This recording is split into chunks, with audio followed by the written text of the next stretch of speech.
राजस्थान में 6 सीटों पर उपचुनाव की घोषणा अभी हुई नहीं है, लेकिन इससे पहले ही राजस्थान की राजनीति में गर्माहट महसूस होने लगी। आपको बता दें कि राजस्थान की 6 सीटों पर उपचुनाव होने हैं।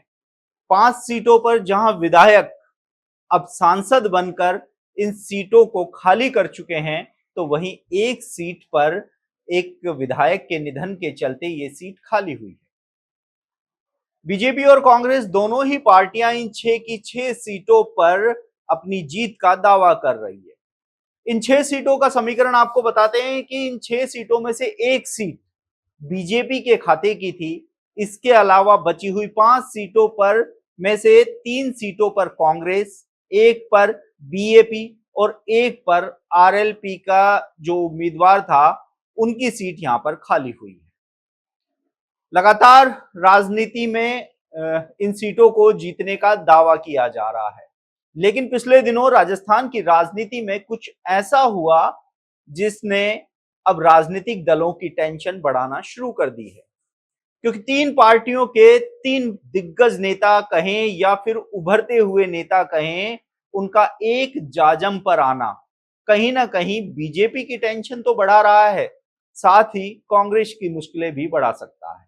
जी हाँ, आप बिल्कुल सही समझ रहे हैं कि हम उन 3 दिग्गज नेताओं की किन की बात कर रहे हैं। पहले हैं शिव से विधायक और युवा राजनीति से निकला हुआ चेहरा रविंद्र सिंह भाटी।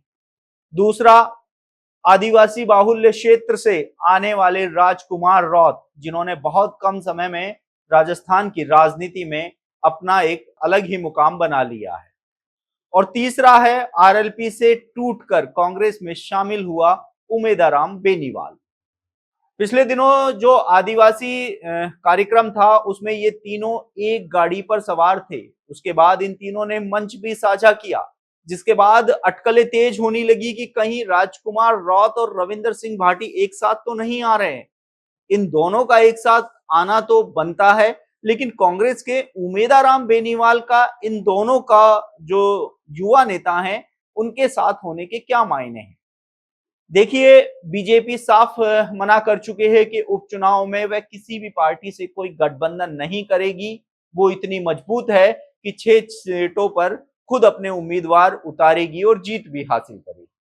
तो वहीं कांग्रेस की अगर बात की जाए, तो कांग्रेस ने लोकसभा चुनाव में बाप के साथ गठबंधन किया था और अब उपचुनावों में बाप के साथ गठबंधन थोड़ा मुश्किल लग रहा है। ऐसे में क्या रविंद्र सिंह भाटी राजकुमार रौत के साथ मिलकर राजस्थान की राजनीति में कोई नया खेला खेलने की जो प्लानिंग है वह कर रहे हैं, या फिर कुछ यूं कहें कि ये युवा नेता राजस्थान की राजनीति की तस्वीर में कुछ नए रंग भरने के लिए अपनी कोई नई चाल चलने वाले हैं।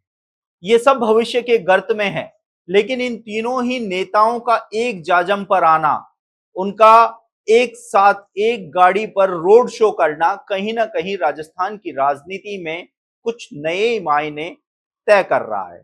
ऐसे में अब देखना होगा कि उपचुनावों की घोषणा अभी हुई नहीं है। उपचुनावों से पहले दोनों ही दिग्गज पार्टियां अपने अपनी जीत का दावा कर रही हैं। ऐसे में राजकुमार रौत, रविंद्र सिंह भाटी और उमेदाराम बेनीवाल क्या बीजेपी और कांग्रेस के साथ कोई नया खेला खेलेंगे, ये देखने वाली बात होगी। आप देखते रहिए द नगरी मीडिया। मैं हूं ललित वर्मा।